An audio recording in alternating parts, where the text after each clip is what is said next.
জিনের সাথে কথার বরখেলাপ করার ফল কি হতে পারে আজ বুঝবেন গল্প থেকে।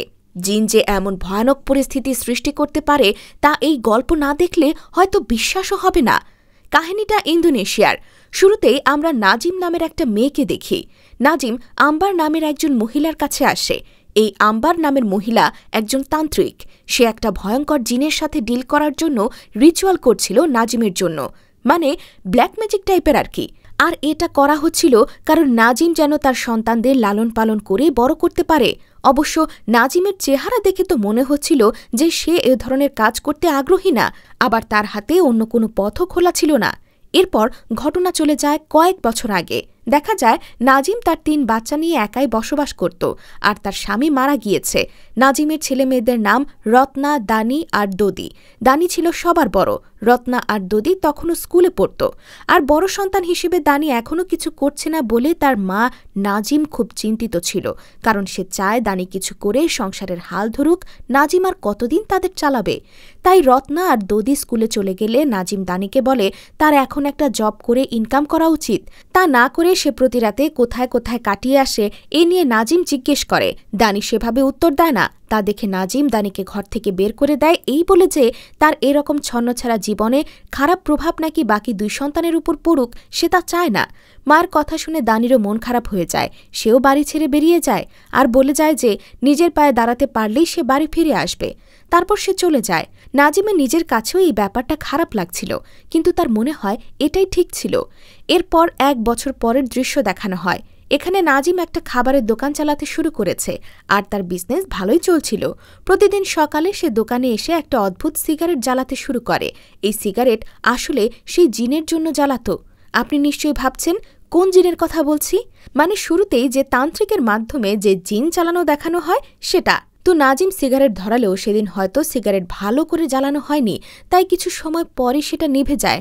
অন্যদিকে তার ছেলে দানি এতদিনে নিজের পায়ে দাঁড়াতে সক্ষম হয়েছে, আর সে এখন ভালো ইনকামও করে। এদিকে নাজিমের মেয়ে রত্নাকে আমরা দেখি প্রাম নামের একটা ছেলের সাথে ডেটিং করতে। এক রাতে দেখা যায় দদির খুব পানি পিপাসা পেয়েছে, কিন্তু রত্না তার বয়ফ্রেন্ডের সাথে মেসেজে এত মশগুল ছিল যে দদি নিজেই পানি আনতে কিচেনে যাচ্ছিল। তো সিঁড়ি দিয়ে নামার সময় সে অদ্ভুত কিছু অনুভব করে। সিঁড়ির নিচে এসে সে দেখে রান্নাঘরে আর ডাইনিংয়ে একটা কালো ছায়া এদিক ওদিক ঘুরে বেড়াচ্ছে। তারপর হঠাৎ একটা বিশ্রী চেহারার কিছু তার পেছনে এসে তাকে চেপে ধরার চেষ্টা করে হুট করে। সে তা দেখে ভয় পেয়ে রুমে এক দৌড়ে চলে যায়। এরপর রত্নাই তার ভাইয়ের জন্য পানি আনতে যায়। যাই হোক, পরের দিন রত্না স্কুল থেকে ফেরার সময় তার বয়ফ্রেন্ড তার মা নাজিমের দোকানের সামনে নামিয়ে দেয়। রত্নার মা এটা দেখে ছেলেটার ব্যাপারে জিজ্ঞেস করে। নাজিম বলে এরকম ছেলেদের সাথে ডেট করা রত্নার উচিত না। রত্না তখন মাকে সরি বলে আর খাবার নিয়ে রুমে চলে যায়। নাজিমের একটা ফ্রেন্ড ছিল রোদিয়া। সেও একই দোকানে কাজ করত নাজিমের সাথে, কিন্তু সেদিন হুট করে কেন যেন দোকানটা কেমন অদ্ভুত ফিল হতে থাকে। বাইরের থেকে যারা এই দোকান দেখছিল তাদের কাছে এটা অনেক পুরনো আর ভৌতিক মনে হচ্ছিল। ক্রাম নামের এক কাস্টমার খাবার নিতে এসে রোদিয়াকে ব্যাপারটা জানায়, কিন্তু রোদিয়া খুব একটা পাত্তা দেয় না। কিন্তু নাজিমের কাছে জিনিসটা ভালো লাগে না। ওই দিন দোকানে তেমন একটা কাস্টমার ছিল না, আসেইনি বলা যায়। কিছুক্ষণ পর ক্রাম ফিরে এসে খাবার ফেরত দেয়, কারণ সব খাবার নষ্ট ছিল। নাজিম তার কাছে ক্ষমা চায় আর তার টাকাও ফেরত দেয়। এরপর নাজিম আর রোদিয়া চেক করে দেখে তাদের দোকানে সব খাবার নষ্ট হয়ে পচে গেছে, এমনকি সদ্য রান্না করা খাবারেও পচা গন্ধ। তারা সব খাবার গুছিয়ে ময়লার ঝুড়িতে ফেলে দেয়। এবার নাজিমের চোখ যায় সেই সিগারেটের উপর, যেটা নিভে গিয়েছিল। নাজিম বুঝতে পারে যে সে জিনের মনের সন্তুষ্টি ক্ষুণ্ণ করেছে, আর সেখান থেকেই এসব উল্টোপাল্টা শুরু হয়েছে। সেদিন রাতেই নাজিম আর রোদিয়া দ্রুত আম্বারের সাথে দেখা করতে যায়, কিন্তু সেখানে গিয়ে জানতে পারে আম্বার নাকি গত রাতেই মারা গেছে। আর মারা যাবার আগে সে নিজেই নিজের মুখ এমনভাবে খামচে নিয়েছে যে মুখটা বিভৎস লাগছে। নাজিম এটা দেখে ভীষণ ভয় পেয়ে যায়। তাও সে আম্বারের লাশের পাশে বসে, আর তখনই হঠাৎ আম্বারের লাশ নড়ে ওঠে। কিছুক্ষণ পর চোখ খুলে যায়, যা দেখে নাজিম প্রথমে একটু ভয় পেলেও পরে আস্তে আস্তে তার চোখ বন্ধ করে দিতে যায়। আর তখনই কালো রঙের তরলের মতো কিছু একটা জিনিস ছিটকে বের হয় আম্বারের মুখ থেকে, যা নাজিমের মুখে ভরে যায়। নাজিম দ্রুত বের হয়ে আসে আর মুখ পরিষ্কার করতে থাকে। সে বুঝতে পারে আম্বারের মৃত্যু আর তার দোকানের খাবার সব নষ্ট হয়ে যাওয়া কোনো সাধারণ ব্যাপার না, মানে সামনে তার জন্য বড় কিছু অপেক্ষা করছে। এরপর দৃশ্য শিফট হয়ে দদির কাছে চলে যায়। দদি রাতে ড্রয়িং রুমে বসে হরর মুভি দেখছিল, আর তখনই মেইন দরজায় কেউ নক করা শুরু করে। প্রথমে নক করলেও পরে অনেক জোরে ধাক্কা দিচ্ছিল, আর অদ্ভুতভাবে দরজাটা একাই খুলে যায়। এবার দেখা যায় বিশ্রী চেহারার এক মহিলা এগিয়ে আসছে সামনে। দদি চশমা পরে ভালো করে দেখার চেষ্টা করে। সে দেখে তার মা সেটা। তারপর মা চুপচাপ বেডরুমে চলে যায়। দদিও তার পিছু পিছু যায়, কিন্তু তার মা কিছু বলে না, খাটের ওপর চুপচাপ বসে থাকে। দদি দরজায় দাঁড়িয়েছিল। এরপর কিছু সময় পরেই বিদ্যুৎ বেগে তার মা দরজার কাছে এসে বিশ্রী চেহারায় ভয়ঙ্করভাবে বলে, দরজা বন্ধ করে দে। দদি এই দেখে ভয় পেয়ে যায়। সে চিৎকার করে রত্নার কাছে যায় আর তার মায়ের ব্যাপারে বলতে থাকে। এরপর সে রত্নাকে নিয়ে মায়ের রুমে যাচ্ছিল, আর তখনই মেন দরজায় আবার নক করে কেউ। তারা দরজা খুলতেই দেখে নাজিম আর রদিয়া এখন আসছে। তার মানে দদি যাকে দেখেছে সে আসলে কোনো মানুষ নয়, জিন ছিল। রাতে নাজিম যখন ঘুমিয়ে যায় তখন তার মধ্যে অদ্ভুত অনুভূতি শুরু হয়। সে উঠে পড়ে। তখন রেডিও চলতে শুরু করে, গান শুরু হয়। নাজিম উঠে রেডিও অফ করে, আর তখনই কারেন্ট অফ হয়ে যায়। এবার ক্লোজেট খুলে বেরিয়ে আসতে থাকে সেই ভয়ঙ্কর জিন মহিলা। নাজিম তার বিভৎস রূপ দেখে ভয় পেয়ে যায়, আর এরপর সেই জিন নাজিমকে প্রথমে হাওয়ায় উড়িয়ে দেয়। এরপর প্রচুর মারতে শুরু করে। এক পর্যায়ে নাজিমের ঘুম ভেঙে যায়। সে স্বস্তি ফেলে, তার মানে এটা একটা দুঃস্বপ্ন ছিল। পরের দিন নাজিম রত্নার স্কুলে যায় প্রিন্সিপালের সাথে কথা বলার জন্য।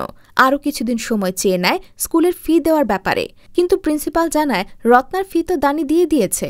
নাজিম তখন দানিকে কল করে কথা বলে। দানি এখন ভালোই আছে আর ভালো ইনকামও করছে, কিন্তু নাজিম এখনও তার ছেলের সাথে রুড ব্যবহার করে। অন্যদিকে দেখা যায় রদিয়া আজ দোকানে অনেক মানুষকে খাবার দিচ্ছে, আজ অনেক কাস্টমার, কিন্তু রাস্তায় যাওয়ার সময় নাজিম শুনতে পায় তার দোকান নাকি আজ বন্ধ। এমন অদ্ভুত ঘটনা দেখে নাজিম দ্রুত দোকানে আসে।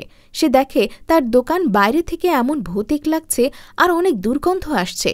নাজিম তখন ভিতরে যায়, তখন দেখে অনেক খারাপ জিনেরা এসে তাদের পচে যাওয়া খাবার খাচ্ছিল, কিন্তু রদিয়া এসব কিছুই দেখতে পাচ্ছিল না। সে জিনদের কাস্টমার ভেবে খাবার দিয়ে যাচ্ছে। রদিয়া এরপর কিছু শুকনো পাতা এনে নাজিমকে দেখিয়ে বলে, দেখো আজ অনেক টাকা ইনকাম হয়েছে। আসলে জিনেরা রদিয়াকে একটা ভ্রমের মধ্যে রেখেছিল, তাই সে কিছুই বুঝতে পারছিল না। নাজিম রদিয়াকে ঘর থেকে বের করে এক সমনের সাথে দেখা করতে যায়। সমনের কাছে গিয়ে সব বিস্তারিত খুলে বলে।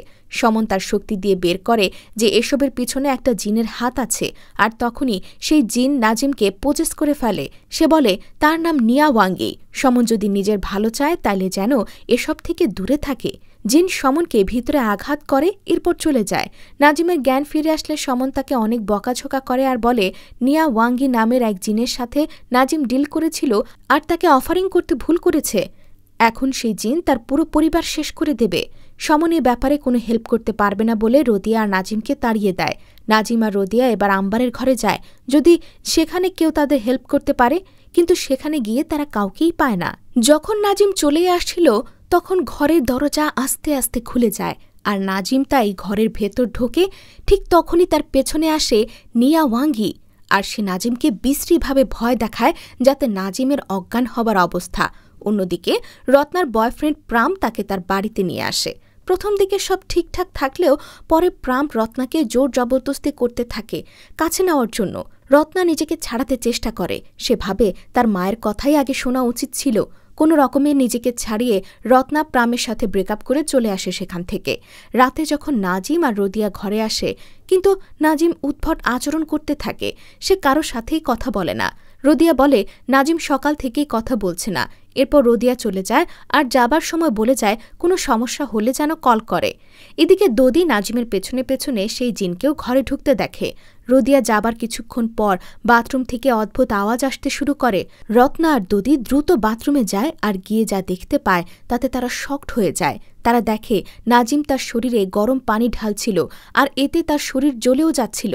রত্না দ্রুত গিয়ে তাকে আটকায়। দদি তোয়ালে আনতে যায়। দদিকে তখন নিয়া ওয়াঙ্গি প্রায় আক্রমণ করেই বসে, কিন্তু দদি দ্রুত পালিয়ে চলে আসে। এরপর তারা তার মাকে বেডরুমে নিয়ে যায়, আর তার ক্ষততে মলম লাগিয়ে দিচ্ছিল। এরপর কিছুটা সুস্থ হলে রত্না তাকে খাইয়ে দেয়, কিন্তু কিছু পরেই সে কালো বমি করতে শুরু করে। রত্না দ্রুত তখন দানিকে কল করে, কিন্তু দানি তখন নামাজ পড়ছিল বলে কল রিসিভ করতে পারে না।